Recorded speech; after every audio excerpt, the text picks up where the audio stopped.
Hey, Doc audience, plastic surgery is so popular. Everybody wants to know what the do's and don'ts are, but the don'ts are what really gets people's attention because people want to know what are the plastic surgery procedures they don't want to do. That's what we're going to talk about. Okay, I'm here with renowned plastic surgeon again, Dr. Rod Rohrich. Rod, you and I were talking, you gave me that list. You said, oh, these are the 5 things you definitely don't want to do. So tell us about that. I think people are going to be really interested to hear this. Right, because they always know what we should do, or most of the time, but the don'ts, thread lifts. It's come and gone, 2-3 times in the last decade.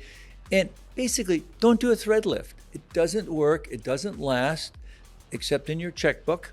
And, basically it can cause infections. They're very, very expensive. I mean, there are people that charge outrageous amounts and it doesn't last. It's far less than a filler. They're these little threads that are put into the face and they may look good until the check is cleared, but after that, it doesn't work. So don't do it. Makes our lives a lot harder to do facelifts. All right, number 2. Foxy, the Foxy eye. We went from the cat eye look, which is the elevation of the outer canthus, to the Foxy look. And don't do that, especially, if you want to paint it on, it's okay, but doesn't look good. But also, if you do the Fox eye procedure, which is really a surgical procedure, you can't undo that. The eyebrows are elevated, the eyes look weird. Remember, we're not foxes, we're Homo sapiens. We want to, keep us in our genus. And I think it's crazy to do that. So what happens when somebody makes a bad decision, they went for the fox lift, they come to you, like what can you do? What do you do? I have seen several patients like that. I mean, especially the ones that have really been overdone, there's not much you can do. You can, I've never done this, do tissue expansion and bring their eyebrows down, but one of them was so bad that, her lateral brow was almost touching her lateral temporal area. It looks weird. Remember, we're in the face protection, not witness protection program as plastic surgeons, so don't do crazy stuff. All right, number 3.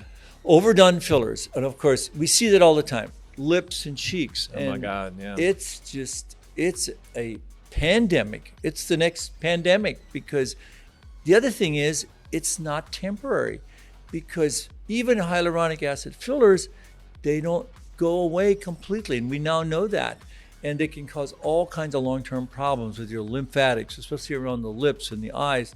So don't do crazy stuff again. And you can't melt it. You can't say, oh yeah, I had it done in the summer, now in the fall, I want to go to the Crystal Charity Ball. I can't melt it all. So it just makes no sense. Yeah. And that segues into your number 4, which is another filler, right? Right. Permanent fillers. There is only one approved permanent filler in this country. And, there are some challenges about that. So I personally think doing any permanent filler in the face is not a good idea because the face is dynamic, and as we age, I saw 2 patients in this last month that had silicone micro droplets, and they said, don't worry, it's micro droplets in the nose and in the lips. And the thing about that, you can't melt it, you have to cut it out. And long term, what happens, it may look good for a few weeks or months or even a few years, but then it works its way to the top and all of a sudden it comes out like a bad pustule. And then you can lose parts of your lip. And then the only way to fix it is to cut it out. And that's devastating. Yeah. That kind of segues into the last one. And I want you to talk about this, Bill, is that overdone plastic surgery.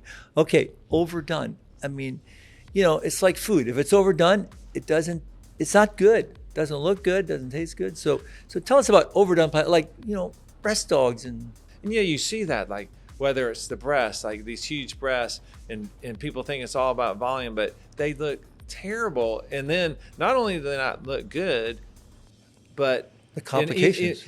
Even if the patient, and I understand certain patients have an aesthetic, whatever, and they certainly are entitled to get their aesthetic, but what they don't know is the sequelae of having, say, an implant that's way too big for their tissues, and a year or 2 later, everything's stretched down and thinned out, and they have no ability to fix that.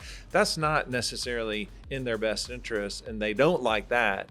And so it's a problem. And then we've seen it with buttock augmentation, the massive buttocks, right? We've seen those, and they're they're as big as this house. I know, and we see that all the time. And that's why you need to see a board-certified plastic surgeon like Dr. Adams, who's an expert and who's going to tell you about the pros and cons and actually give you the rationale based upon your anatomy and what will look good and feel good long term and won't give you the problems. Yeah, it's you can't emphasize that, and that maybe that'll be another episode. We'll talk about the 5 ways to stay safe in plastic surgery, right? And that's a great exactly thing. Right. Well, that's some full throttle entertainment, Rod.